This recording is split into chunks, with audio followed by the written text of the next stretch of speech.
everyone, welcome to my channel, Low Carb Revelation. I am Paula and I live a keto lifestyle. Today I'm going to be talking about sweeteners, and in particular the sweeteners that I use. There are a lot of different sweeteners on the market that you can use on a keto diet. I have all of the ones in front of me that I use for the most part. So I'm just going to go over them with you and what I use them for. Try not to consume artificial sweeteners. Once in a while I will have an occasional Diet Coke, which is not the best sweetener. Other than that, I really try really hard not to consume anything else that has sucralose or sweeten low or Splenda or aspartame or anything like that. But for the most part, I go for the natural sweeteners. And so I'm gonna go over a few of them with you today. Now, when you're talking about a replacement for white granulated sugar, my favorite option for that is monk fruit. Monk fruit to me is the best tasting sweetener. It's just my opinion. I know that there are others who prefer other sweeteners. It is the best option when you are looking for something to replace white granulated sugar. This one I get on Amazon, and I have another brand, Keto, that I really like that I get on Amazon as well. There are different grocery stores that carry these, but I haven't found large bags of these at grocery stores. It seems to be smaller bags. I feel that the best value is to buy them in bigger sizes like this. This is great for sweetening beverages with. I will take this and mix this with water on the stove in a little pot and make a simple syrup with this. It's great for beverages, for coffee, iced tea, lemonade, anything that you want to make homemade and sweeten it with a simple syrup. It's great for that. It's also great for baking. Any recipe that you make that has sugar in it, you can take this and replace it with the sugar, the same equal amount that you would use. Keto also makes a monk fruit powdered sweetener, and you would just use this just like you would use powdered sugar. This is really great for making a glaze with, like if you're making keto donuts and you want a glaze on top, you just mix a little bit of this with a little bit of heavy whipping cream or half and half, and you have a glaze. Also get white granular stevia, and you can also get powdered stevia.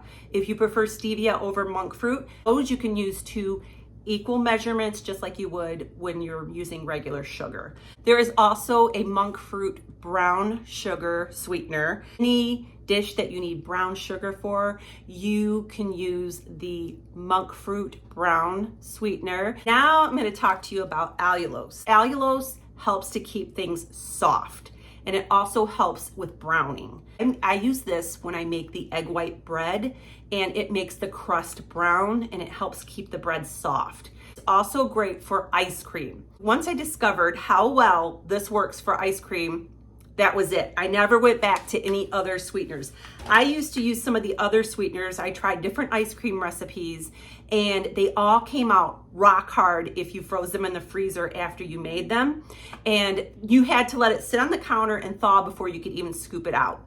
This makes keto ice cream perfection. I highly recommend that you get some allulose if you plan on making ice cream, because it will keep your ice cream soft. I make my ice cream in an ice cream maker, and then I put it into a glass container with an airtight lid, and I put it in the freezer. I take it out, even if it's been in there for days, it scoops out with an ice cream scooper, just like store-bought ice cream.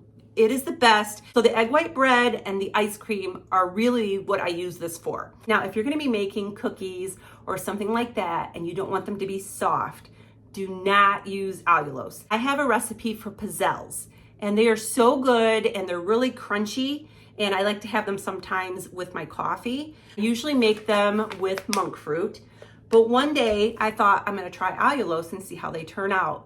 They never hardened. They were just soft and rubbery. So I learned then, after I made a whole batch of pizzelles, if you want anything to be crispy, do not use allulose to make whatever you're making. Use monk fruit or stevia or something like that.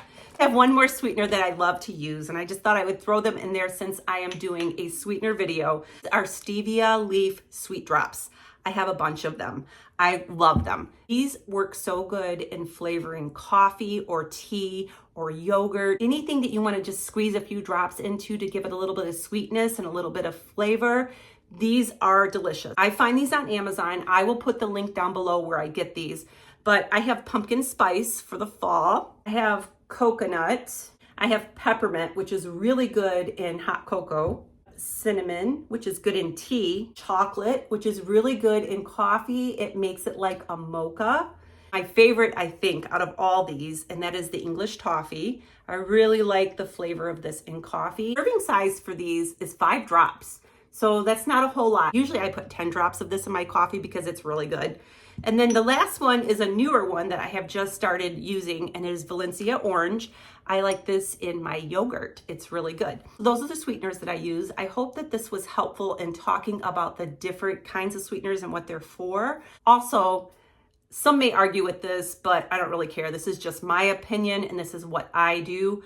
I do not count the carbs for these sweeteners. I just consider them 0. Like this monk fruit right here says that it has 4 carbs per serving. From what I have read and researched, and again, this is my opinion, this is what I do. So if you're really strict about the carbs and you really want to count the carbs on the sweeteners, I'm not saying you're wrong. Go ahead and count the carbs. I just don't count the carbs on the sweeteners because I have read don't really raise a lot of people's insulin levels. They may raise some people's insulin levels. I have used all of these sweeteners for the past 14 months or so, and I have continued to lose weight. But when I say that, I use these in moderation. I don't use sweeteners every day other than the stevia drops. I use the stevia drops quite a bit in my coffee. But other than that, I don't daily have these sweeteners. So I hope this video helped. Make sure you subscribe to my channel. Give me a thumbs up. I will see you very soon. Have a great day and God bless.